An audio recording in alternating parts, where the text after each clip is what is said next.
Where does the right to have vernacular education come from? Vernacular means one's mother tongue. The question is, can the government guarantee you the right to attend vernacular schools? And can it guarantee your right to choose to be educated in a medium of instruction that is in your mother tongue? That question has recently hit the headlines for many reasons. We shall not go into the politics of it, but we can study the law behind it. Now, what follows is only my view. So to answer the question, we need to look at 4 sources. The first 3 are sources of law, and the last is a series of historical documents. The first source of law is the international obligation of Malaysia. Human beings have the fundamental right to education. They have the right to communicate in their mother tongue and study that at a school. Where does that come from? The Universal Declaration of Human Rights guarantees this. It's an international treaty and Malaysia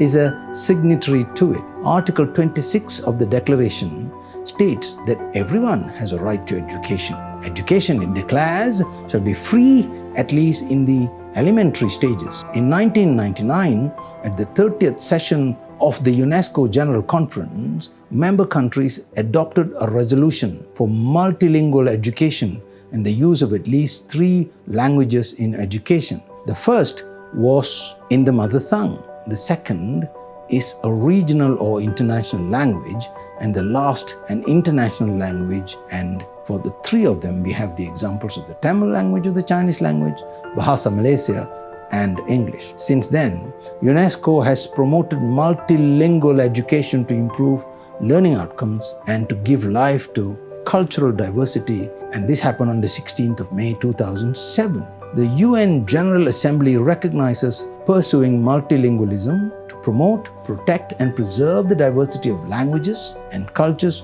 all across the world. UNESCO Director General Ms. Irina Bokova underlines the basic principles of children learning in their own mother tongue. She declared it is essential to encourage full respect for the use of mother tongues in teaching and learning. This, she said, promotes linguistic diversity. Inclusive language education policies, says Ms. Bokova, will contribute to the tolerance, social cohesion, and ultimately to universal peace. So there you have international law which emphasizes vernacular education.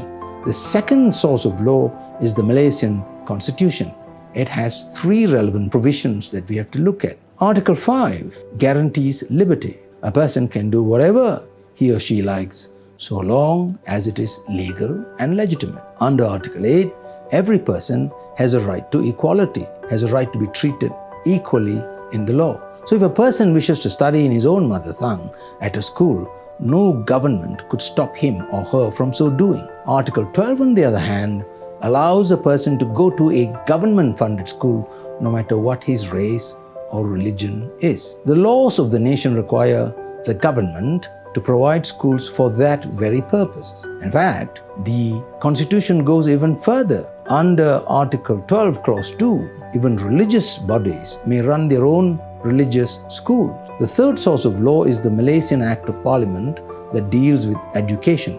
It's called the 1996 Education Act. Its forerunner was the Education Ordinance 1952, which was passed when some of you were not even born, to which we shall turn shortly. Now, Section 2 of the 1996 Education Act allows the establishment of national type schools. When a school is referred to as a national type school, that means it is a government school or a government-aided school. The law allows schools to use Chinese or Tamil languages as the primary medium of instructions.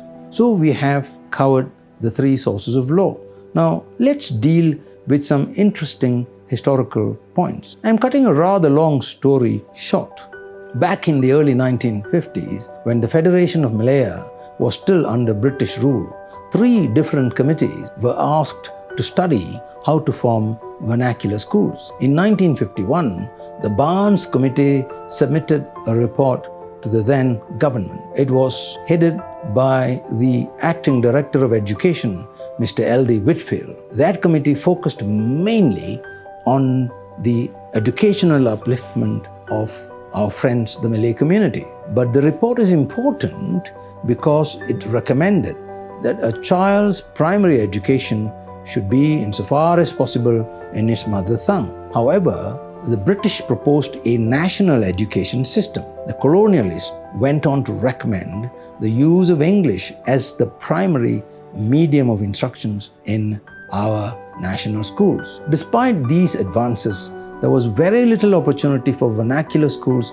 especially for Malayans either of ethnic Chinese or Indian origins to have their own schools in their mother tongue. Therefore, in July of 1951, the then Federal Legislative Council commissioned the Fenn-Woo Committee. It submitted a report. Now, this was well before Parliament was established in 1957.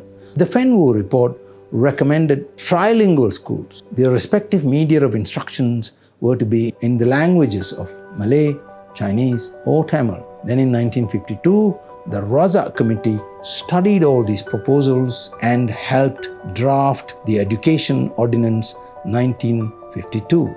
That ordinance was the forerunner to your current 1996 Education Act. The ordinance allowed vernacular schools to be established. From 1952, it was only a brief journey to the enactment of the Federal Constitution in 1957 and then the Education Act 1996, all of which allowed the establishment of vernacular schools. As you can see from all this, it is not quite right to say that in Malaysia we should shut down Malaysian vernacular language schools. Not only is it a denial of fundamental rights, it's against the flow of history, it's against the law and the legitimate expectations of the different communities. There I leave you. I trust this research was useful to you. Goodbye and thank you.